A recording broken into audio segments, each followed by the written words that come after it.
Hello everyone and welcome back to my YouTube channel. It has been a while, but I'm glad to share this card with you today featuring a digital stamp, Feeding the Chicks from Rachelle Anne Miller. Today I started by printing this specific digital stamp and the sentiment that is included on top of Transotype perfect coloring paper. And I immediately took the Blueprints 27 from my favorite things to die cut a gorgeous panel out of, including the image. I'm going to create a really simple background with some distress inks, and I just wanted to show you that if you use really soft colors in the background, that you can easily do that without masking your images. If you want to be sure, definitely mask off images, but in this case, this gorgeous scene has so many tiny elements that I just wasn't looking forward to fussy cutting all of the tiny chicks. So by using these really soft distress ink colors, I could avoid doing that without ruining my card. Also, in case it wasn't going to turn out, I first did the background and then I could go over it. If I have really dark areas, maybe I can take a darker Copic marker to go over it, and that would finish it all. So for the grounding, I just wanted to have some dirt going on, so I took antique linen to help me with that. I teared some paper, really cheap printer paper, to create this really natural but edgy division between grounding and the air, and then I took the other part to create the air. In the end, by adding it immediately, I still had a tiny gap between the two. You will see it when I remove this piece of ripped paper, but I fixed it by going over the grounding again and just shifting that area again. Well, in this case I did sky, apologies. And then once I was happy with it, there can be a slight border, no biggie for me. I took my Copic markers to color everything in, and in the end you will see that it doesn't really show that I didn't mask anything. So for the coloring, because it was requested in the past, I'm trying to do it more, but once I start on the hair, I will slow down a tiny bit to show you maybe a bit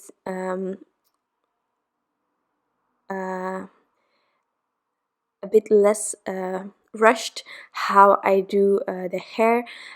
Maybe it can help you, maybe not, but it's just a tiny bit slow down to let you see maybe something that you could otherwise not see. For the chicks, I'm using a really warm yellow combination that I truly adore. In case you want to revisit the combinations afterwards, you can find them all in my blog post. But in this case, for the yellow, I'm using yellow 38, 15 and 13, a range from really warm to really soft, so that there can be a beautiful highlight. My first layer most of the time is not ready yet. You can see it with the big chick. For me, there is just not enough transition between the markers, but it really helps to add another layer.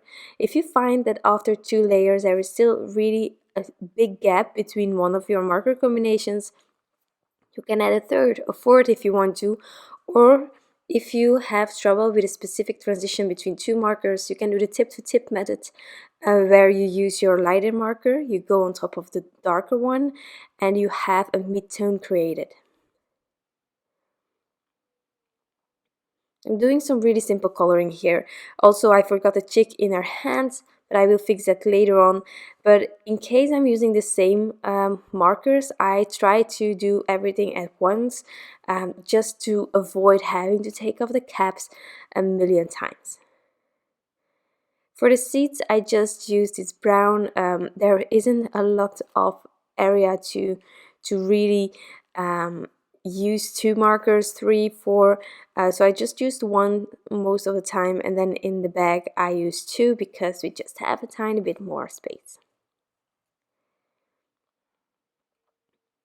So I think this one is a rooster in English, so therefore I use this really gorgeous deep red a lovely red also for Valentine's themed cards. And then I saw that this tiny one was left out, so I just really quickly fixed that. Depending on how big your images are, you can also use more or less markers.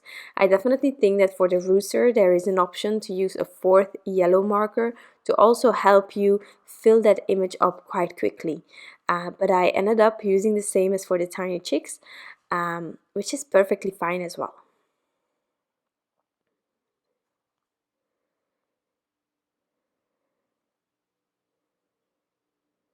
So for the skin tone, I have this specific combination that I use all the time. Definitely vary in skin tones. There are so many out there, but this one works so great for me, and it's not like too pale, and I can still have tons of possibilities for the hair. I really love it for that. But I know that I have like two cousins that have like this gorgeous skin tone, and I know that in the past when I created tons of cards for them that I really made sure to feature their skin tone, because sometimes you just only see the same skin tones, and I know that lately I have been using this one, but just know that there are much out there, and I think that it's really lovely if you can personalize your card. By the way, this card, it's a bit of Happy Meal. I really love the sentiment. Sometimes Rachelle Anne Miller includes a sentiment, and you can decide whether you want to feature it or not. It's totally optional.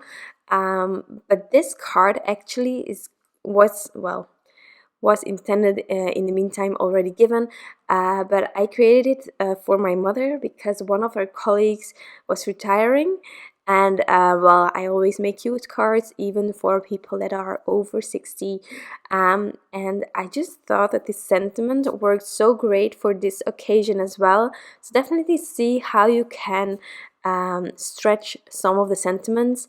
I love the script that she has. It goes so well with the images. And then here, I don't know if you notice because it's a tiny bit slower, but I hope that it can help you if you need to have a bit of help with coloring hair.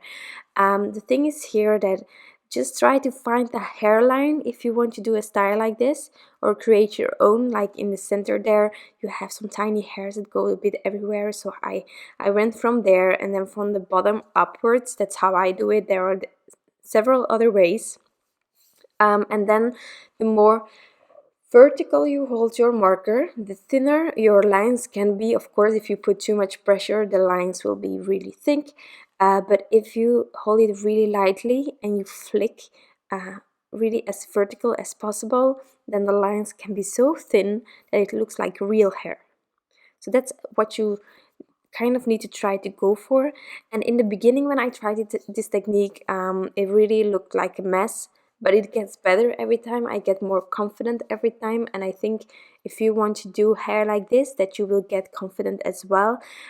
Also, something that I did in the beginning was to color it completely, but actually if you flick and there is a bit of white space, just see it as a highlight and leave it. It's perfectly fine that you leave it. So here and there you can see that there is still some white area. I love it. In the beginning I had some trouble with that. You're used of coloring everything completely, so I get it if in the beginning you're like, no, I need to fill it up. I had that as well. But if you're up for it, try to leave those white areas and see whether you like it as a highlight. Okay, for the dress I went for green. There are so many ways to color this image, and I really wanted to feature green because green and yellow, it just works perfectly. I must admit that afterwards, deciding upon my final color for the bag, for the butterflies, it gave me some trouble. But it ended up fine. I used kind of a purpley pinkish color combination that I also really adore, a really rich one again. And I'm really glad with how it turned out. But sometimes if you plan your things ahead of time, it can really help you. Also, something that works great is like a teal with the yellow, and then just find another color that works great with that. Many possibilities. So almost there. I took my time to decide upon my final color, as I said, and then I actually ended up coloring the back, the butterflies, all with the same combination, because you can. Again, you can also add a million colors, create rainbow butterflies. It would be gorgeous, but you also know me, and you know that I love having some of the colors return. So I'm one of those people that if I like a combination on my card, that I try to use it as much as possible. It limits the amount of markers that I need to take and later on put away, but it just also helps you with combining everything together, because sometimes you can have so many colors that you don't know which color can go next to all of the others that you already used. And I avoid that problem by having this kind of style, but it's all up to you. So just the bag. I also ended up adding some white jelly roll pen details to all of the purple areas in the end. Really fun.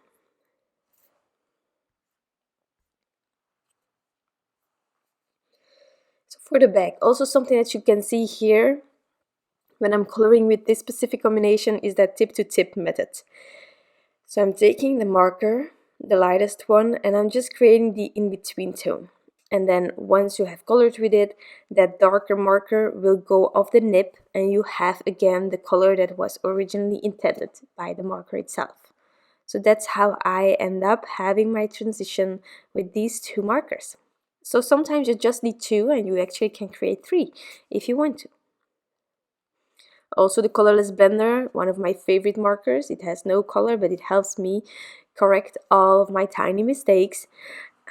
So I need it on almost every card, I think. So yeah.